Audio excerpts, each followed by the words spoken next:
Hi everyone, and welcome to episode 28 of the Talk is Cheap show. Hope you guys are well, safe and COVID free. We've got a great show lined up for you today, and without any further ado, it's my deepest honor and pleasure to introduce my homie, resident expert, Mr. Curtis Shaw in the house. What are you saying, bro? What's happening, bro? How's things? What's happening, man? I thought you was going to serenade us with a song this week. No, I thought I'd leave the song this week, man. Rest the throat, you know. You dropped that. Maybe next week I come back. Maybe next week come back with a new hit. Okay, right. Okay, I'll give you time to work on that singing voice. Yeah, exactly, man. Great to see you. Great to see you, man. What have you been up to? What have you been up to? Boy, same old, innit? Try and exercise once a day, trying to do weights, and I've been doing this 5-kilometer run in the mornings. But apart from that, man, indoors, man, you know. Yeah, man. I've been running, keeping myself fit through. Been doing a hell of a lot of running, man. My knees are starting to give out on me. You know? Yeah, that's been good, and I've actually changed my diet throughout this whole lockdown process, and it's kind of reaping the benefits. I feel like I've lost a bit of weight. And I'm feeling a bit more, I don't know, a bit stress-free, a bit more relaxed. Yeah, man. Yeah, man. I'm on that the plant-based thing. Yeah. So, yeah, I've been trying that. So far, so good. But anyway, we won't talk about myself too much because there's so many things to be talking about this week in this world of football, the gift that keeps giving. Let me just ask you, before we kick on to the UK, did you catch up with the Bundesliga at the weekend? Yeah, I did. Yeah. Said that we were going to try and watch some of the games. So what was your initial thoughts? I mean, it wasn't what we're used to. I think without the fans, it was a little bit flat, but that's to be expected. But I think overall they produced a good standard of football. I thought Dortmund were very good, Bayern Munich were good. As I said, you know, it is a little bit like watching a training game, but we're going to have to get used to it because I think even in England, we're going to have no fans probably till next year. So I think overall the Germans league, they've organised a good product for us to watch. Yeah, man, I must admit, I mean, I spoke to you on the day of the game, and we watched the derby, Schalke versus Dortmund. And listen, man, I mean, it's the new normal, isn't it? You have to adjust things. I enjoyed it overall, man. I mean, the only problem I had with that particular game is that after a while, it did lack a bit of competitive, a bit of intensity. And that was mainly because Dortmund was so much better than Schalke. I think had the game been a bit more competitive, it would have been a more enjoyable watch. But overall, I was just glad to see some live football on TV, man. You know what I mean? I'm still trying to find a German team to adopt, but yeah. I was encouraged. I thought, and there was lots of learning points coming out of that. You know what I mean? As we progress. Right. So yeah. So that's my thoughts on that, and your thoughts. You're mainly positive about the German return, were you? Yeah. No, it was good. You know, it felt like a Saturday for once, having some football on. I think when it's Premier League games, it will be a little bit. We'll have more riding on it, so it'll be more enjoyable. Exactly, man. It's a welcome distraction from talking about death rates of COVID and watching plotting numbers of dead people on graphs and stuff like that. So, yeah, man. Welcome distraction. Right. Okay. So moving on to the UK then. So the latest Project Restart update is that the players are now started to return to training in groups. The government, I've noticed that the government have been very keen to express their backing for football to return. I mean, I spoke last week about the so-called opium of the masses that sport is going to be, and our politicians are very quick to use sport when it suits them. So it's obvious that the government are very, very keen, almost gagging for football to come back, man. So, so then off the back of that, now they're working together with the Premier League and the football leagues, etc., trying to get this thing going again. And the players are coming back to training. Although there's been a few notable absences. Troy Deeney, he's been a notable absence. I'm hearing today that N'Golo Kante as well has also not turned up for training. Wow. And we also know that there was the players have been rigorously tested, and I think there was 748/50 tests. 6 have tested positive, one of which is a Premier League footballer who we now know, Adrian Mariappa. So what's your thoughts on that then, with these players coming back and in the mood of it? What do you think about that, bro? I mean, look, I think there's 2 reasons why the government want Premier League football back. One is probably for, you know, well-being of people and a distraction, but the other one's definitely the dollar, man, the moolah, you know. We know how much money comes with Premier League football, and I think, I mean, I'm kind of split on it. I mean, my opinion's always been that I think it's too soon. I do think football should come back soon, but I don't think June. I think maybe July, possibly. You may. Well, to be fair, Project Restart, I think they're trying to build in a degree of flexibility, aren't they? Because initially they were talking about early June, then they moved to mid-June, and now we're hearing that they could move to late June. And I think one of the main reasons for that is not just we want to control the so-called R rate and get the deaths down and make sure everything's working in the right direction that way. But I think also there were some concerns voiced by certain players and some managers that the players wouldn't be fit enough to undertake a series of matches in a relatively short space of time. So to be worried about fitness and injury concerns and stuff like that. So I would imagine now you're probably looking towards late June. So, but you mentioned about the government, and it's always interesting when I've spoken to people over the years, and they say things like, "Oh, politics got nothing to do with sport. The two should be separate entities." I'm like, no. I've always been of the opinion that sport and politics, however way you want to slice it, is integral to each other. And you've seen that this week, where the government are almostly blatantly now advocating football go ahead because they see the benefits of this. They know the benefits of the country being able to focus on things like football, or focus on some of the darker things that's going on right now. You know what I mean? So, you know, talk of deaths and ensuing recessions because of COVID. If you can get the public talking about who's going to leave, who's going to win the league, who's going to get relegated and stuff like that, you'd be surprised how much that kind of satiates the public, you know, rather than talking. I do think when the Premier League comes back, you'll see certainly a handful of players won't play, I don't think. But I think overall they're going to go ahead with it. You know, I think 6 positive results out of over 700, you know, I think that's to be expected. There's going to be a handful of positive cases. But yeah, I saw him. What do you think of what do you make of people like Danny Rose? He's been quite vociferous, isn't it? No, but you know, Danny Rose is a man who likes to speak his mind. He's been quite unequivocal this week. He's saying, boy, I'm not going to risk my life for the entertainment of others. It's too early. Whereas you've got a lot of the vast majority of players, they seem to be on board. In fact, some of the quotes that I'm seeing from players, they're saying they can't wait to get back. But then you've got guys like Danny Rose, who I'm not sure if he's got any kids or if he's married. I'm not sure if he's a domestic. But he hasn't actually stated any domestic concerns as a reason for him not playing. He's just saying, listen, man, I'm not going to risk it. It's too. And I must admit, I don't know about you, but I found his analogy, I was a little bit uncomfortable with that analogy, lab rats and stuff like that. I'll tell you why, because, and I've said this before on the show, and some people in the comments gave me a little bit of stick, man, but I'm sticking to my guns. Listen, safety is paramount, yeah?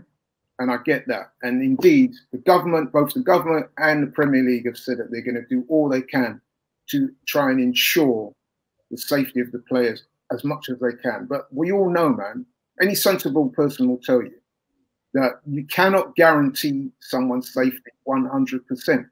And whilst I absolutely respect what Danny Rose is saying in terms of he doesn't feel that he's willing to risk his potential safety for, you know, football and for people's entertainment. When you're using, that's quite an emotive term, lab rats, because I'm thinking, well, you know what, bro? There's hundreds of thousands and millions of other people going back to work right now. So are they all lab rats as well? The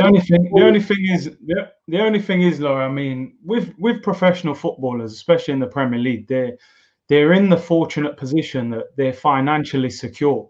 Most people who are going to work during the pandemic, unfortunately, you're probably going to work because you can't afford not to go to work. You know, if you're sitting on £1 million, £5 million, and your job was there, you might say, you know what, I'm not going to risk it. So for me, I get your point. I think Danny Rose, you know, the lab rat term's very extreme, but I do understand. Emotive, you know what I mean? Especially, listen, let's have it right, man. These players, and I'm not begrudging them, man. You know what I mean? We all grew up, we all wanted to be sportsmen, footballers, all the rest of it. You know what I mean? They've earned the right to be with it, to be where they are. I've got no problem with that at all. I'm just thinking that lab rats, really? I mean, come on, bro. I mean, listen, there are people that are going back to work now, and they're not essential workers. You know what I mean? Boris said quite unequivocally a couple of weeks ago that, you know what I mean, if you can't work, if your job means that you have to go to work, you should go to work. It doesn't mean to say like you're an essential part of the fabric of work society, though, does it? There are a lot of industries and a lot of organizations that are going back to work. Well, I suppose the only difference is, Laurie, I mean, footballers can't social distance on the pitch, and I know they're going to be tested. I mean, they're going to be all the measures that are being introduced to try and make these guys safe. All the testing is things that other people in society, less fortunate, are not afforded to. So, I think it's very difficult. Do you know what? For me, I mean, we're all human beings, but I think from a almost a work standpoint, I think footballers, especially Premier League footballers, they're very different to, you know, your regular guy in a regular job. That for me, you know, Danny Rose doesn't have to go back to work. Yeah, no, I'm not saying that. Listen, that's not the point. Footballers are not a monolith. Yeah, in any organisation, you're going to have people who would take a similar stance to Danny Rose. Yeah. So the choice is theirs, and indeed, all the managers. I was listening to Jurgen Klopp the other day. He come out and said, he was quite emphatic. He said, "Listen, we're not forcing anybody to come to work. If they don't come to work, if they don't want to turn up for training, and if they, you know, they cite the safety reasons or the health reasons as why, I haven't got a problem with it." Fortunately, the vast majority of the players are on board, so he's not worrying about it too much. And so, like I said, I don't have a problem with Danny Rose not turning up for training and saying that at this time he doesn't wish to participate. I get that. I was just making the point that I found the lab rats term, guinea pigs and lab rats, I found that a bit emotive because, let's be honest, bro, footballers are not the only ones going back to work right now. Yeah, not all of those are going back to work are essential users. No, they're not. You make a point, but I think he just feels like, you know, I'm not being flung out there to see how we get on when you don't really know the way things are going to be. I think you know, the German league returned. I think they're a lot further down the line than we are. You know, their cases are much lower, but. And then Troy Deeney as well. Troy Deeney was talking about, you know, his son's got health issues, so he doesn't want to put him at risk. And, you know, I saw a lot of people criticising him, which I don't really understand. Troy Deeney for that. No, not you, but I'm just saying I saw him getting a lot of abuse for it. Oh, really? Okay. Yeah, which I don't understand that, man. I mean, how can you... What nature was this abuse taking? What were these people saying? I mean, I thought that was pretty obvious. The man's... Because he said, didn't he? He qualified his statement by saying that he's got a little baby boy who's already experiencing breathing difficulties, so he doesn't want to put his boy in danger, which seems perfectly reasonable to me. So what was the nature of this abuse he was getting? No, just generally, I saw a lot of people saying, you know, but, you know, I've got kids and I've got to go back to work, so why shouldn't you? And you're getting paid all this money. And you know, and as I say, it's very difficult to compare Premier League football to a regular job. That they're not the same. They're very different, and these guys are financially secure. So if you don't feel, you make the point that the difference between footballers and a vast majority of the rest of us in society is these guys have got what I call "fuck you" money. You know what I mean? So what they want, yeah, they can pretty much do what they like. They don't have to. Well, not all of them. I don't want to be facetious by saying all of them, but a lot of them.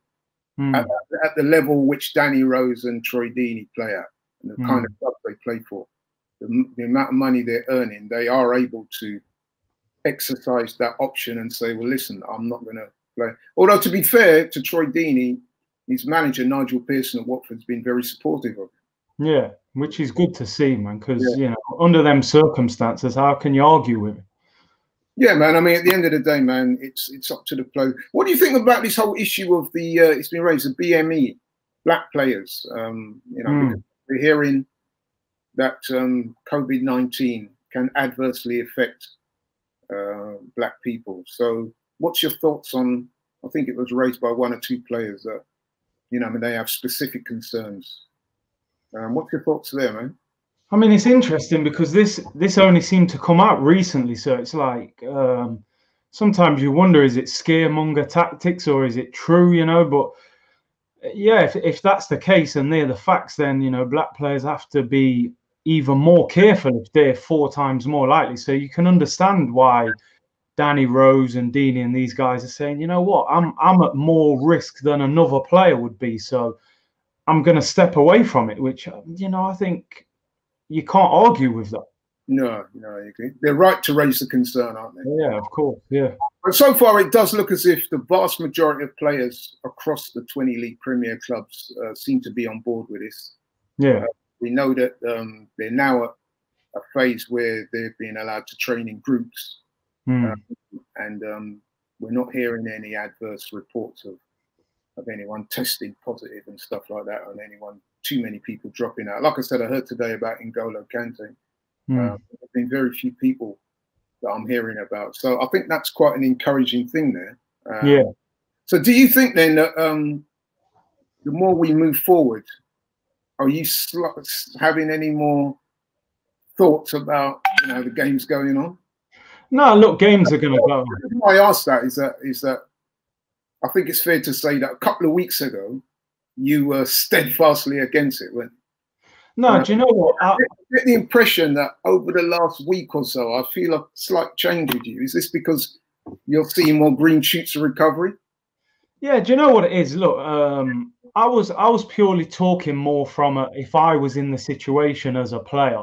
Me as a fan, look, I would love to see football back on, but I just think the timing of it has to be right. But look, the football's going to come back. I think, as you said, I think probably late June, early July, I think you'll see Premier League football back.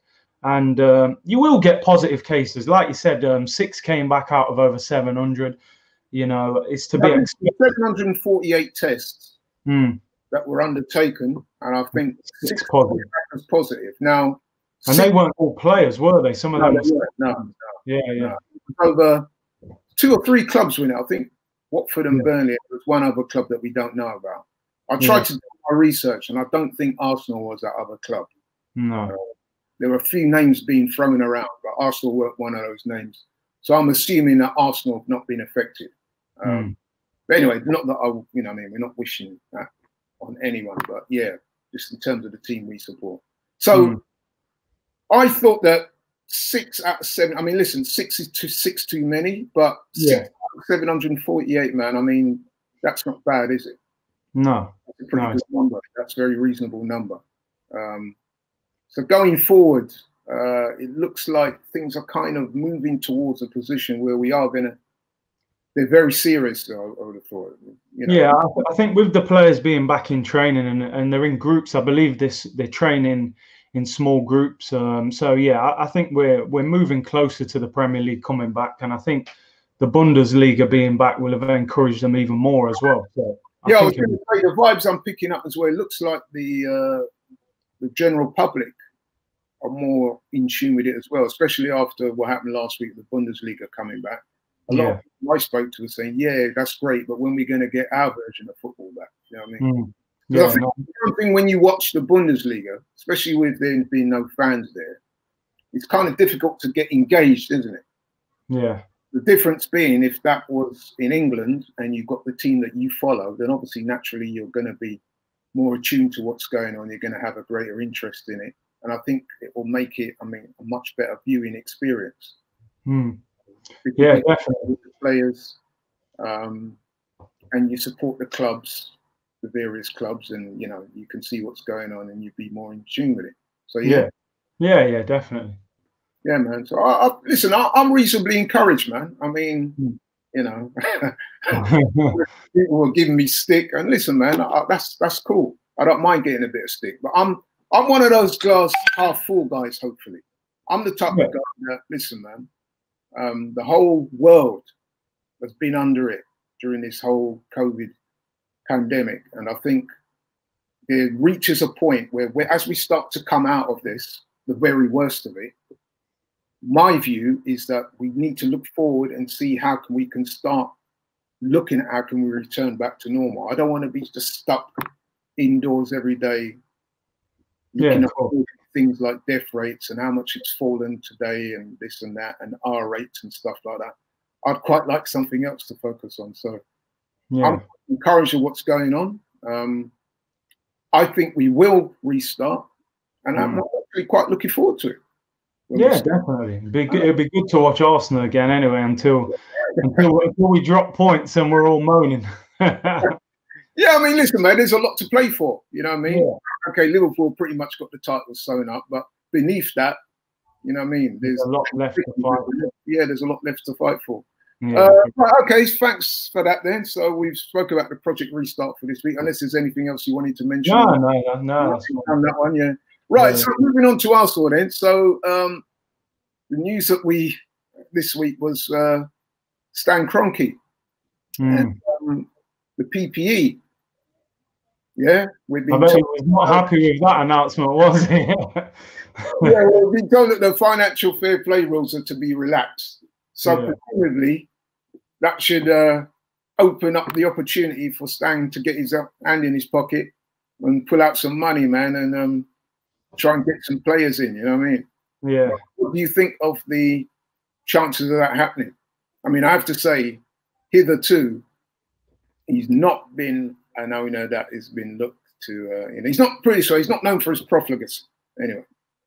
So, no, I don't see Kroenke spending big this summer. I mean, the fact that the players took a wage cut, some staff members took wage cuts. He's gonna look. This situation has affected everyone's pocket. I'm sure his as well, but I don't see him spending bigger. I mean, I remember John Cross every summer used to write, Arsenal are going to spend this war chest this summer, the famous war chest, 150 million that we never ever saw. So, Newcastle and teams like that, they'll probably spend more than us this summer. But, I don't see Stan spending big money this summer at all, man.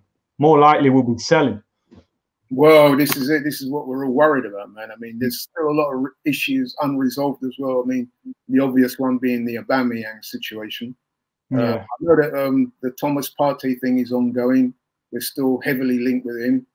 Do you think he'll be able to pull a few quid out of his pocket and help get these deals along the line? I mean, if I was Arteta, I think I'd be trying to lean on him as much as I possibly can.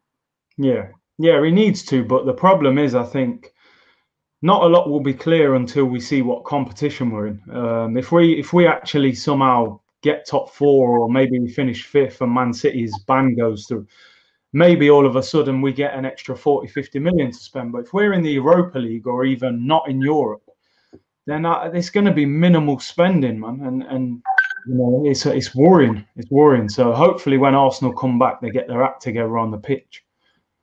Yeah, man. I mean, and the other thing with Stan Kroenke as well is I did see a story this week, a couple of days ago actually, where they were saying that Stan is looking to take out a 400 million loan. Yeah. To update one of his stadiums or build a stadium, Rams, the NFL team that he owns. So. Yeah, they're building a new stadium, aren't they? Apparently, he's fallen a little bit short on the numbers, so he's going to borrow $500 million, and he'll probably use Arsenal as leverage. And so, you know what I mean? It would be nice if he was borrowing that $500 million to spend some money on the team. Yeah, exactly. Yeah. I don't think that's going to happen anytime soon, is it? No. I mean, for me, look, I've said it over and over again, and maybe we'll have a show on it in the future, but we need new owners, mate. I just don't believe Arsenal will get to where we need to be with this guy in charge. He hasn't got the ambition to try and win trophies. You know, he's happy to tick the boxes and get the money in. Yeah, man. Oh, well, what do we do, man? We just got to hope against hope. I mean, like I said, if the likes of Arteta and Edu and Sinelli can convince him and say, look, the squad needs some major surgery. We need an input of cash. Okay, we know we're going through difficult times financially across the world, but we do know that in the first quarter of this year, apparently Stan advanced his cash flow by 323 million, is what we're hearing. So we can be seeking to finance loans in the region of 400 million for the LA Rams. First, I don't know what Rams are. The Rams. Let's call them the Rams. If he can find the money to do that, surely he can find some money to finance some major surgery for the squad. But we'll see. I mean, the thing is, I think he probably doesn't care about Arsenal as much as he does them. He doesn't come to the games, and I look at it like if he wasn't really backing Arsene Wenger in the transfer market heavily, who was a club legend, then no disrespect to Arteta, but is he going to give big money to an inexperienced manager in his first job? I mean, we've said this before, but I think Arteta was appointed because they felt like he would be easy to control. He's in his first job. He can't go in that office and make big demands. So I don't see us spending big money in the summer.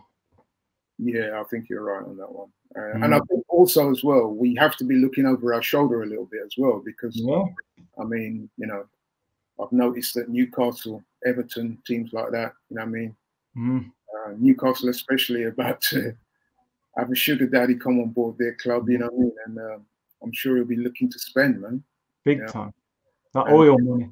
I think the only issue that Newcastle will have is trying to attract the so-called top players to that part of England. And I say that with respect because Newcastle is a great city, actually. I've been there quite a few times. But the only problem they're going to have is attracting foreign players to Newcastle. A lot of players coming here. So if you're a 18-year-old from Brazil or whatever, you may not even have heard of Newcastle. You're going to be familiar with London and Manchester and places like that. So it's more difficult to attract foreign players to go to a place like Newcastle. But there's going to be a trailblazer is what they need, isn't it? Yeah. I mean, I'm sure if you pay a guy enough money, man, he'll live somewhere he's never heard of. I remember when Robinho actually, I remember a story, they said Robinho thought he was going to Man United and he landed in Manchester and they said, no, Man City. And he said, I don't know who they are, but I'll sign for them. The money that does happen, you know. You know. But in this day and age as well, where, I mean, back in the day when social media wasn't as prevalent, you get guys come to this country, they would feel a certain feeling of isolation away from their families. People back home. But now, as we're seeing now with this pandemic thing, you can communicate live. You know, all those type of things. So I think what will happen with Newcastle, once they sign those first couple trailblazers, other names or other prospects will look at that and think, hey, you know what? I quite like the sound of that project they're building over there. Plus, they're paying money, man, much better than these other teams are offering me. So, yeah, so I think we definitely got to be looking over our shoulder. I think we're already not looking like a top four side. And if the likes of Newcastle and Everton and teams like that start spending, that's further under threat, wouldn't you think? Yeah, I mean, look, the table doesn't lie. We're ninth in the league, so we're not very good. We might have good players. We might be a big club overall, but we're slipping. We're slipping because the club are not showing the level of ambition that's needed. So we've got no divine right to be in the top four. You know, you've seen it back in the day with teams like Leeds, you know, Champions League semi-finalists. Next minute, they're getting relegated. I mean, I'm not saying we'll get relegated, but you know, teams can overtake us if we just stand still. So the club need to act. They need to act soon. Yeah. As the saying goes, if you stand still, you stagnate, and other people start to overtake you. So I think, you know, we joke about Kroenke getting his hands in his pocket, and that, but it actually is quite a serious issue as far as Arsenal goes. But anyway, we'll leave that one there. And now we move on to a regular segment of the show. I think you know. Yeah, I'm waiting for this. Behaving badly, man. Wow. I mean, wow. Talk about the gift that keeps giving. Not a week seems to go by without at least 3 or 4 men just getting themselves in further trouble. I mean, this week, man, I mean, we had some pretty egregious incidents, man. This is an extended version, I think, this week. Like, you know what it is? It's almost like we could do a show on this alone, isn't it? Yeah. A man that's transgressing. I'm actually kind of getting my head around it, man. I'm thinking like, okay, I know these are young guys and they're naturally active and, you know what I mean, they're restless but come on, man. I mean, I'm sure these guys would have been briefed by the clubs. Yeah, of course. And when you hear of some of the stuff that's going on, I mean, you just shake your head and think, what world are these guys living in? So let's start at the top, man, you know what I mean? A bit close to home as well, a bit too close to home. Alexandre Lacazette, last week, his own picture I might add as well, his own picture of him seemingly with some balloon and some caption in the comments about him, I'm sitting at home doing balloons. Now, when I saw that, man, it was one of those where my hand just went up against my face. I was just shaking my head. I think, oh, come on, bro. Especially, and I'm going to declare an interest here. I'm actually quite an admirer of Lacazette. You know what I mean? I've been defending him steadfastly to a lot of people, including yourself. Calling him Lacazette threat and this and that. Now we're christening him Crackerzette. You know what I mean? Man, I felt, you know what, it's a weird thing to say. I don't know, it's going to sound a bit fanboyish, but I almost felt personally let down when I saw that. I was thinking, yeah, man, I've been riding for you hard all this time. Yeah. You can't do something like this, bro. What are you doing? So anyway, man, what was your thoughts on it? That's my thoughts. What was first of all, I mean, Lacazette sent that picture on WhatsApp. His friend's gone all out 6ix9ine on him and snitched off him real quick. You know what I mean? He must have got a nice check from the Daily Mirror for that. But listen, Lacazette. Was your friend you send it to or family member? Apparently it was his friend, but you know, he's probably made the excuse, I lost my phone and all this, that, the other. But to me, look, phone was in his pocket and that old chestnut, you know. But to me, look, Lacazette, I like him. In terms of the football side, yeah, I've criticised him a little bit. I think he should have scored more goals at times, but overall, he's a good player. But I think he made a fool of himself this week. I think, look, the guy's 28. He's an experienced player. He's not a teenager who's just, you know, figuring out what's what. I mean, the club are going to fine him, and I think he deserves that. It's the second time he's been done for this as well. He was done in the night. 2 months ago, he was spoken to the club and punished for an incident that took place when they were out somewhere. I think it was, to be fair, it wasn't just him on that occasion. No, it was Aubameyang and over a city, seemingly out on nitrous oxide. You know what I mean? I mean, listen, does the man have substance abuse problems? Do you think? Oh, I don't know. Some people say that he's been playing like somebody who does, but I'm not going to say. You know, maybe the lack of goals has sent him over the edge, but he had to, you know. But he made a fool of him. You know what? Let's talk about that for a little bit, because we've heard this week about footballers.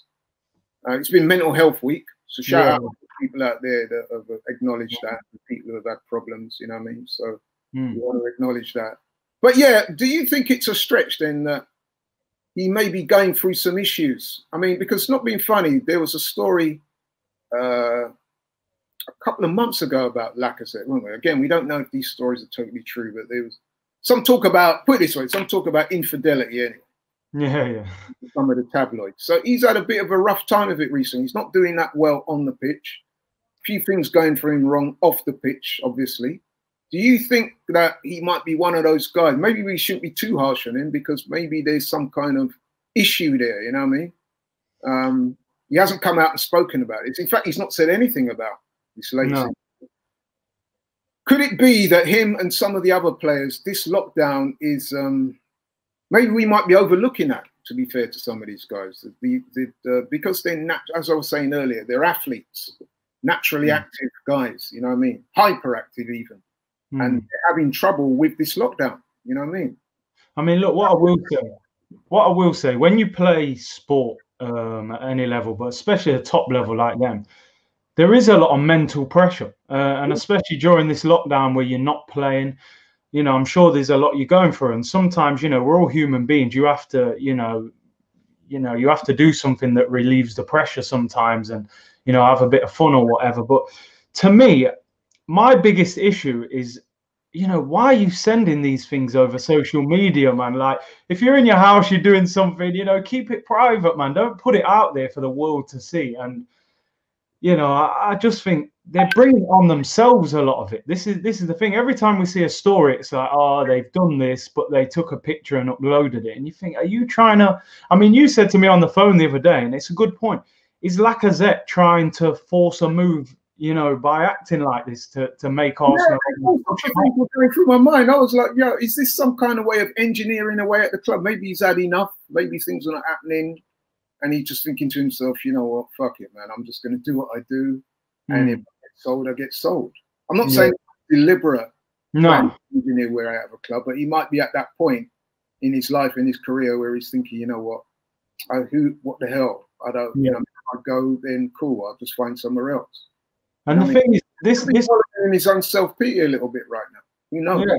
And the thing is, this balloon thing, because I've seen a few people in the comments on some videos playing it down a little bit. I mean, I've been on a few holidays where people were doing this. I mean, people have died from this. It's a serious thing. So I think Lacazette's got to understand that he's a role model to a lot of, young kids and stuff. And for him to be doing that, as I said, if he was 18, if it was Martinelli or something, you'd say, he's young, he's learning. But Lacazette should know better, man. So I'm glad you mentioned Martinelli, because the contrast is quite stark. On the one hand, you had Martinelli. He's been pictured during this lockdown in the gym, in his home gym, pushing weight. I mean, he looked like he's bulked up. Yeah. So, and he's 18, right? And if you get Lacazette, who's closer to 30, I mean, during this lockdown, man, the man's already broken the social distancing rules once already, and now he's pictured with what appears to be nitrous oxide balloons. So it's not a good look for him, is it, really? No, it's not. And like we said before, if he was on fire on the pitch, the fans would be a little bit more lenient with him, you know. The fact he hasn't been playing great. And then, like you said, moving forward, can you imagine if he misses a big chance at the end of a game? Everyone's going, he was on them bloody balloons again last night, So he's not helping himself. If and when the season starts, he's only got to misplace a pass. Yeah. The ball wrong, and you're going to see everybody, look, must be on the crack again, and get it off, and you know what I mean? Yeah, the balloon man. Made things very difficult for himself, man. And listen, I like the guy as a player, and he seems like a decent guy as well. My brother Robbie, shout out to Robbie, by the way, he's met Lacazette a few times, and he's always said to me, yeah, man, he seems like a cool dude. So I'm hoping, man, that he can put this behind him, man, and focus on what he needs to focus on and get back into the team and start scoring goals again. So, okay, so that's Lacazette. And then we had, I guess we've got to be careful how we talk about this one, because this one could be getting real serious. And that was Unofficial from Chelsea.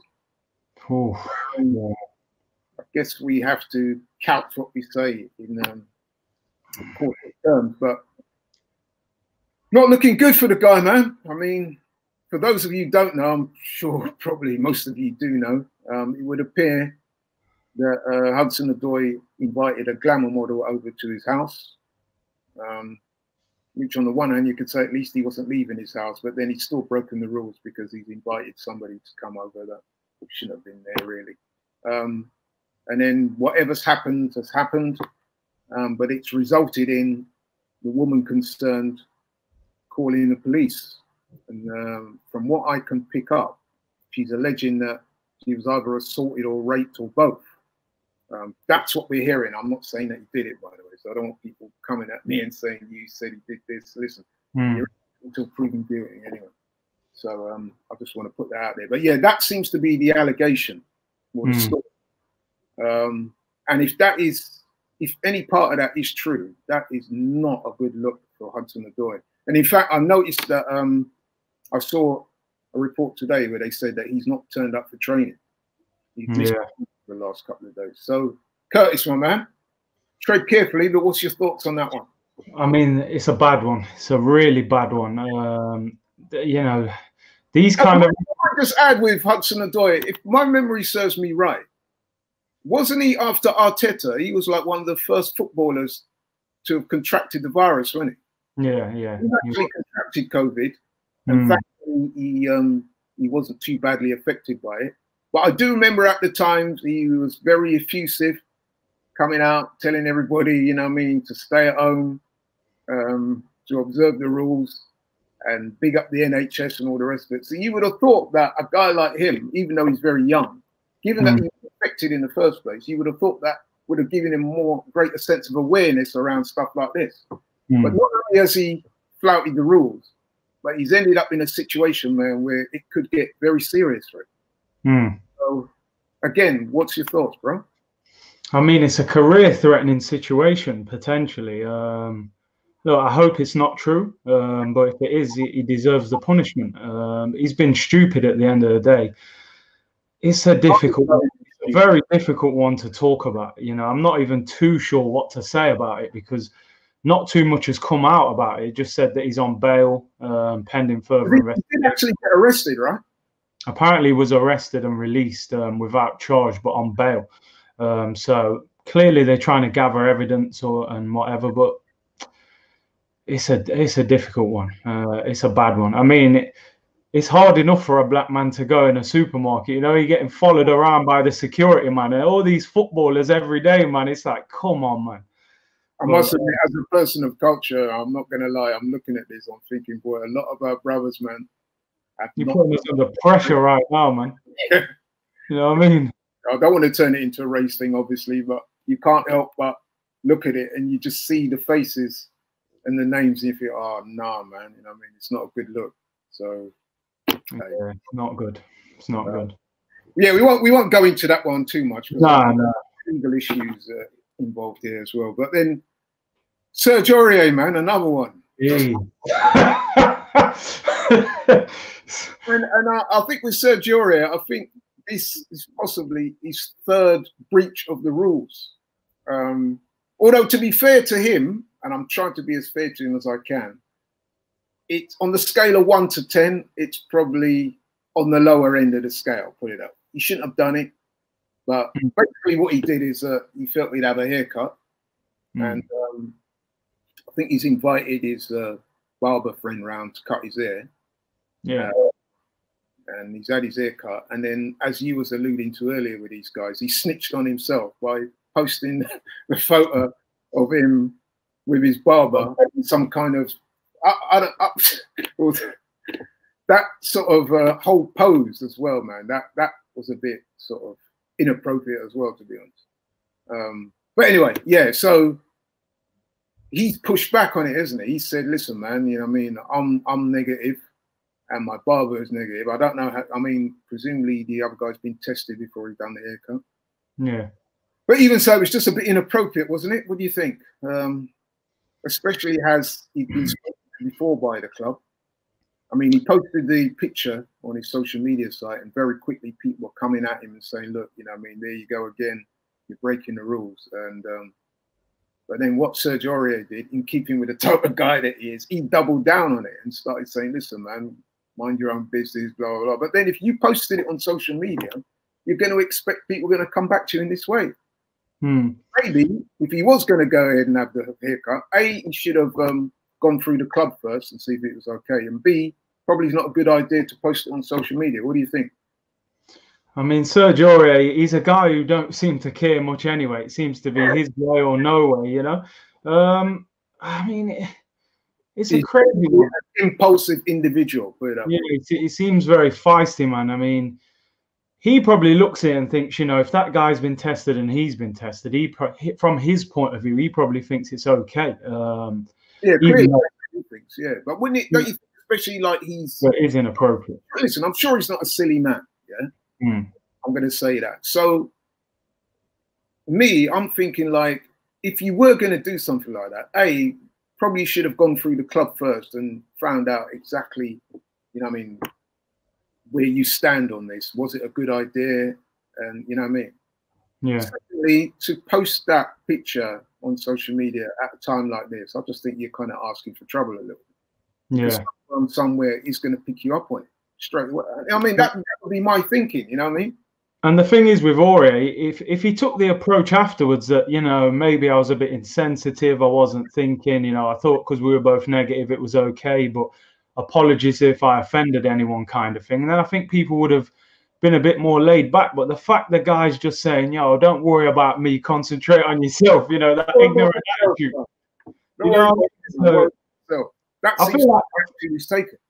He seems like he's trying to get a move, man. He must want Mourinho to sell him because he's doing everything he can in this lockdown. But if you notice, Spurs have said they are investigating it, so that means that they probably are a bit pissed. Actually, they're probably him again. You know what I mean? Because you know, they haven't given him an unequivocal backing, haven't they? It's not like they've come out and said, "Okay, you know, we've looked at it, and Serge has done nothing wrong." The way I read that statement was, you know what I mean, we're probably going to have another chat with him and remind him of his responsibilities.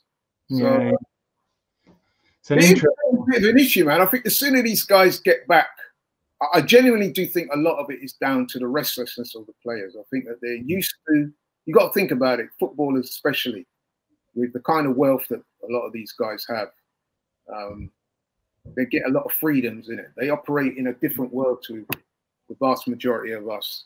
And I think some of them are having trouble coping with the fact that, you know, I mean, they can't do certain things right now. It's almost like the little kids rebelling against it a little bit. Yeah, because what you got to think with these footballers, a lot of them have been involved in football since they was a kid, and football gives you structure throughout your week. You know what your plans are, your training, and you know, for them to just be at home and have all this money, you know, they're like caged animals, aren't they? But you know, you'd expect a little bit more common sense from some of them. That's the only thing that's a bit disappointing. Yeah, I mean, my only thing is the social media thing. A lot of these in court, they're getting caught because of their activity on posting this stuff on social media. Yeah, so I would have thought that the clubs would be saying to these guys, you need to be very careful at the moment what you're posting on social media, because it could be your undoing. And I think there's at least half a dozen of these incidents that I can name back to back. I'm not going to do that now, where we've only known about it because these guys have posted it on the social media side. Yeah. Had they not have done that, people wouldn't even be aware of it. So if I was one of the liaison officers for the club dealing with it, and you know, I'm pretty sure they have, I'm sure they would have said, you be very careful of what you're posting on social media right now. Yeah. Because, you know what I mean? People will look at that and judge you accordingly. So, you know what I mean? Just keep your head down, stay healthy, work on your fitness, do your drills, and we'll see you back at the training ground soon. That, I'm sure, is the advice given to them. Unfortunately, it seems a lot of them not able to take it for whatever reason. But hey, man. But anyway, bro, we're coming to the end of the show now. It's been great talking to you again. Yeah, man. Some very relevant issues going on now. No games to talk about, but you know, there's still plenty out there to discuss. And yeah, man, it was great chopping it up with you. Just before we tell the people where they can find you on your social media stuff. Yeah, man, check out the channel, Curtis Shaw TV. I've had a few good guests on there the last few weeks. Sender Ross, had Justin Hoyt, had yourself and Dean White on there. I'd Robbie on there. Obviously, you're a good friend of mine, and I watch your stuff religiously, and I've been on the show as well, and it's a great show, man. Yeah, I particularly enjoyed. Everyone knows me. Everyone who knows me knows that I'm a big boxing fan. So yeah, to be on there with Dean White, Dillian the other day, I really enjoyed that. That was appreciated that, man. Yeah, man. Everyone, check out the channel. Stay safe. Good to speak to you, bro, and hope everyone enjoys the show. We'll be back next week. Yeah, definitely. Thanks, man. Yeah, just want to say then in closing, thanks, guys, for watching the show. Let us know your thoughts on the stuff we discussed today, the Project Restart, the issues surrounding some of the players not feeling able to return to football yet. Are they justified or not? What did you think of Danny Rose's lab rats analogy that I personally found was a bit out of pocket, but hey, it is what it is. What do you think about the whole footballers behaving badly? Do you think there's some mental issues going on there? The players are having trouble adjusting with what they've got to do now. Is it that, or is it just that they're just flagrantly disregarding everything and doing what they want to do regardless? Does it reflect badly on footballers? very keen to hear your thoughts, man. So message us, let us know, and like, share, subscribe to the channel. Hope you enjoyed the show, and be safe, and see you all next week, hopefully. If you entered the Blood Brothers online gaming tournament yet, chance to win £500, PS4 or Xbox, and you'll be taking on people one-on-one, and chance to represent our team. Doesn't get bigger than that.